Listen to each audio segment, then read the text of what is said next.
Since he was about 15 years old, Academy Award-winning film director Quentin Tarantino has been influenced by the novels and the work of Elmore Leonard. So it is no surprise that Tarantino turned to Leonard's book, Rum Punch, for the follow-up to his groundbreaking film, Pulp Fiction. His new movie is called Jackie Brown, and here's a clip. You have the chance to walk off the back. Quentin Tarantino, and it's a pleasure to have him back on this broadcast since Pulp Fiction was released. Welcome back. It's really good to be back at the table. Thank you, thank you. We had a terrific response from Pulp Fiction and from the interview you did with us. Oh, I've always considered that like the best filmed interview I've ever done. I mean, far and away, actually. Thank you. Tell me about this film and coming to it, and what was it about Elmore Leonard's Rum Punch that made you want to make it into a movie? Well, it's funny. I mean, I've always wanted to do. Every time I read an Elmore Leonard novel, I'm kind of adapting in my head how I would do it. I have a little list, little piece of paper, and I'll write down ideas for casting and everything, and kind of like start adapting it in my mind. Every one I do it that with. And I'd actually read this book somewhere in between galleys and actually being published of Rum Punch just before I was getting ready, like as I was just finishing up the script for Pulp Fiction. Right. And I read it and I was like, I was really interested in doing it. I just kind of saw the movie in my head, and I liked the idea of the female lead character, and I liked the characters in it. And I brought it up to do it, and then it was one of those things where it's like, you know, they'd have to like take it off the market, and I would have to be for sure that's what I would do after Pulp Fiction. And no director can really say, oh, I'm going to do this after that, because you don't know. So we let it go. And then it kind of ended up coming back way after the fact, after Pulp Fiction was made, and way after Pulp Fiction. And then I just read the book again just to read it again. And the same movie came back in front of me again. And I was like, that's a sign. I want to do this. This is speaking to me. Did you see Pam Grier from the beginning, or did that come to you late? It came to me if the time in between deciding I wanted to do it as a movie and writing the script is the middle, then it came in the middle. Yeah. Because what I did is I just read the book, and I actually didn't fantasize about an actress. I just kind of saw Jackie as the character in the book. Yeah. And then after I read the book, I started like thinking, which is actually rare for me, because normally I try to put an actor's face to it, even if it's an actor I don't end up not when using. You're writing a screenplay. Well, just when I'm like reading the book, if I'm reading a novel or it's reading a script or something. So then when I started like trying to solidify what I wanted to do with this movie, I started thinking of who could play this character. And, you know, she needed to be in her mid-40s. That was something that needed to have happen, all right? Because it's the first thing that mostly anybody else adapting the novel would get rid of. They'd make her like 32 or something like that. And it's such a major focus of why the character does what she does. And so I started thinking of, and I've said this a few times, and it's kind of a funny thing, but it's actually the truth. I said, okay, who is an actress that's in her mid-40s, that looks like she's in her mid-30s, is, you know, just great looking, you know, just it's got strength in her look as well as looking good. And also just looks like she could handle anything. Yeah. You know, one of the main reasons that Jackie's able to pull off a lot of the things she's able to pull off is she's not a criminal. She's a regular a regular person, regular citizen. Put amongst cops really pushing her, put amongst crooks, deadly crooks, really putting the bite on her, and she always manages to keep her cool. And it's the fact that she keeps her cool that kind of keeps them like this. And I go, that sounds like Pam Grier. Yeah. Pam Grier could do that. That's what Pam Grier does.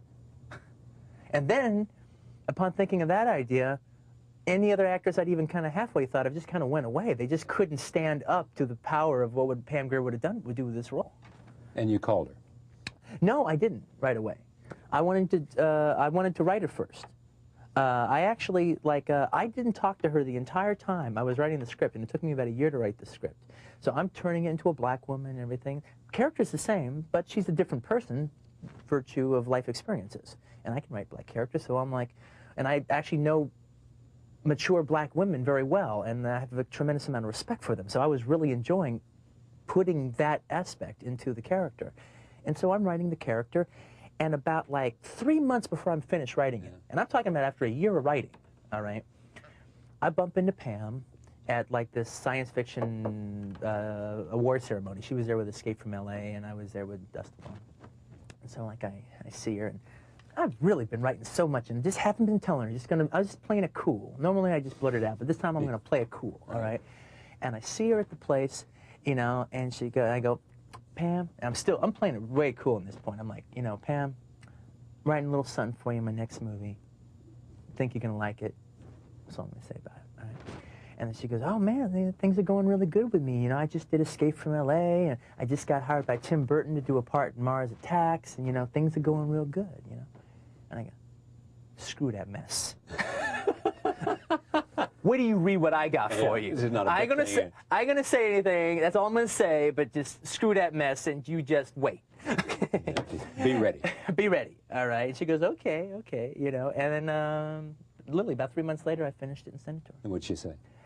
Well, I also screwed with her there too, because I still didn't like let her know right away. What I let her know I was writing something, but the way I said it so it'd have the most impact is I said, okay, Pam, I'm gonna send you a script. Didn't mention the title. I'm going to send you the script. Look at the character Jackie Brown.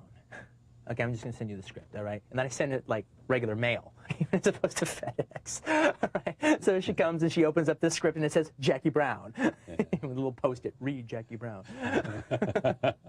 You know, and she loved it. She loved it.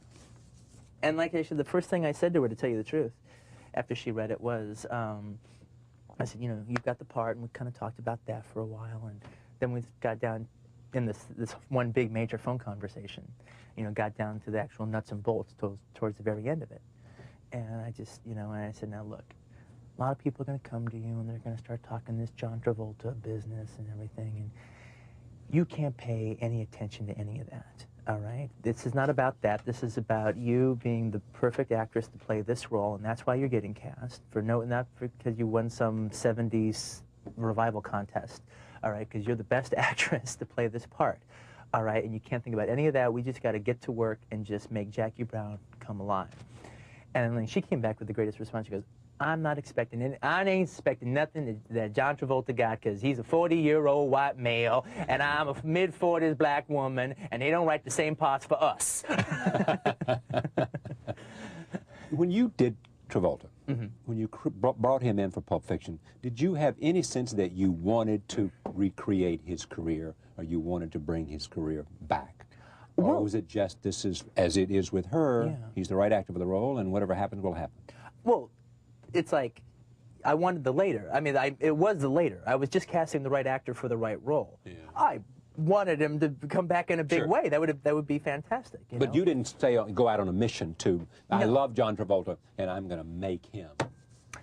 No. I mean, it's one of those things where it's like, oh gosh, I'm trying to like find the best way to put it. You know, it's like, you know, that's like, me and Mira started going out with each other when she, just a little bit before she got nominated for the Oscar. Yeah.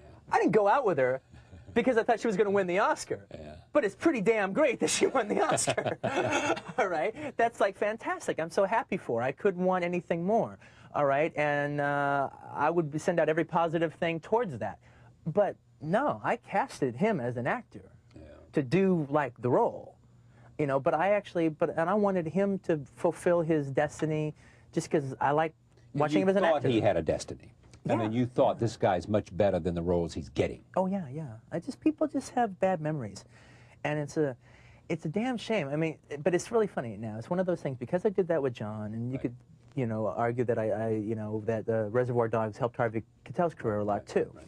All right? And now I've cast Pam, and I've cast Robert Forster, you know, let's face it, Pam and Robert Forster, anybody else in Hollywood adapting Rum Punch, right, probably wouldn't have cast those two people. Okay. Probably one, because they probably wouldn't have made the character black for Pam, and they probably don't even know who Robert Forster is. Yeah. All right, that's just the bottom line. All right, I didn't do that to prove, oh, I'm Mr. Cool, all right, watch me bring these people back. I did it because there's something, I think, one of the worst things that happens in Hollywood is a very uncreativeness when it comes to casting. And part of that uncreativity, that unartlessness that happens in casting, is you basically have the same names on this list that the studio makes. All right, and it's the same like list of names that are working on the high-profile films. Every once in a while, somebody else gets in there, but they usually better be young. They better be a youngster. All right, and I'm not talking about Harrison Ford and Tom Hanks. I'm talking about all the way down to the character actors, the bumbling sheriff, and you know, the corrupt sheriff and his bumbling deputy. There's a list for all of those kinds of roles. Yeah, and it's like there's the high-profile character actor, and that's why when you go see Hollywood movies, you see the same big kind of more or less bigger name character actors in 5, 6 movies. All right, and what happens is as 5 years goes on, some of them stay on that list, some of them drop off, new people come on. All right, Robert Forster didn't go anywhere. All right, he's been working, but he's way off that list, and he's like doing like straight-to-video movies and stuff. And some of those movies are okay, and some of them are even pretty good, and some of them are horrible. But he's good in all of them. Mm-hmm. All right, and the thing is, I don't have that list. I have a good memory. I know that Robert Forster's still there, and he's still kicking butt. All right, I know Pam Grier's still there, and she's still kicking butt. I've got a much longer list, and the only thing you need to be on that list is a good actor. All right.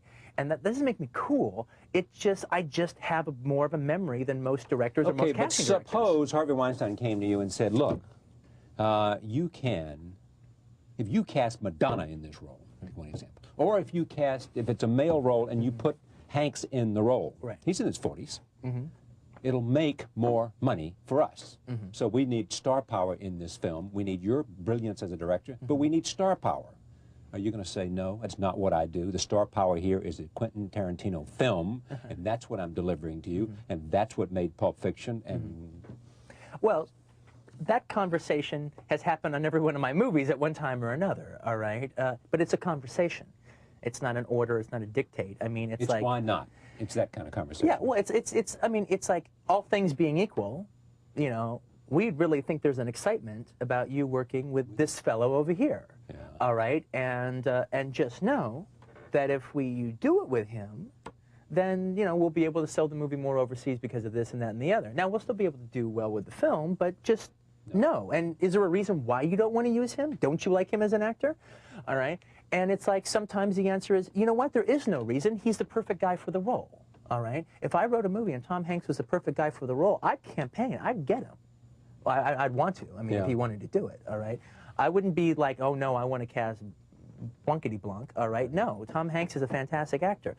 But in this case, one, it's like, Pam Grier's role was set. I mean, at one point, it was actually even kind of funny because, like, one time somebody asked me something to the effect of, did I read her? Yeah. All right, and I go, well... Did she audition? Yeah, did I audition her? You know, I go, well, you know... You don't write a Bronson movie and then ask Bronson to read.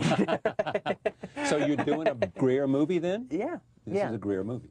I mean, I say that like affectionately. All right. It's really, I mean, it's it's not really a Pam Grier movie, but it is a Pam Grier movie in a fun way. One more word about casting. Sure. De Niro's here. Yeah.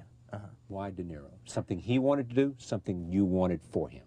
Something we both wanted to do together. Wanted to work together. Yeah. And the thing is, it's like with Robert read the script and really liked the character of Lewis. Right. And I remember talking to him about it because I adore the character of Lewis. And I remember one of the things that I said to him is I said, look, I think this is one of the best acting roles I've ever written. And if I was old enough to play the guy, I'd be playing Lewis. All right, but I'm not old enough. The guy needs more age to him to make the character really work. That's what Dutch wrote. And thing is, but it's different from all the other acting roles I've ever written because it's not about dialogue. It's not about the guy saying all this like really cool stuff. It's a performance that needs to be given in body language. All right, and I remember even describing to him, I said, I want Lewis to have the body language of a pile of dirty clothes. And I happened to be talking to one of the greatest character actors in the history of the medium, all right? One of the greatest body language actors in the history of the medium. He got across those whole last 4 years in jail in that movie, in the movie that he plays, which you never see him in jail ever. Yeah. But there's like a baked quality to him. It's like he doesn't even quite realize how that last 4 years kind of took something out of him. That's just all in the way he kind of holds his drink and the way he just kind of like, you know, just sits on the chair and just kind of like glazes and watches TV and just listens to people talk and has his little drink there. He gets it all across in just physical movement. And, you know, he's just a wonderful character actor. With no instruction from you? No, we worked together. Minimal instruction. Well... A collaboration. Yeah, very much a collaboration. Very much a collaboration. And I feel very honored about that. He wanted to... we worked very, very well together, and he knew I understood the character, too. I was actually thinking about this the other day. it's like when a writer creates a character, it's like the character's your children, all right? You're its mother, its father, all right? When an actor takes the character from you, it's like they're lovers, all right? Now, ultimately, people, you know, they grow on, and ultimately it needs to be the wife man or whatever relationship that it needs to like make it come through, and the parents need to kind of like let it go its course.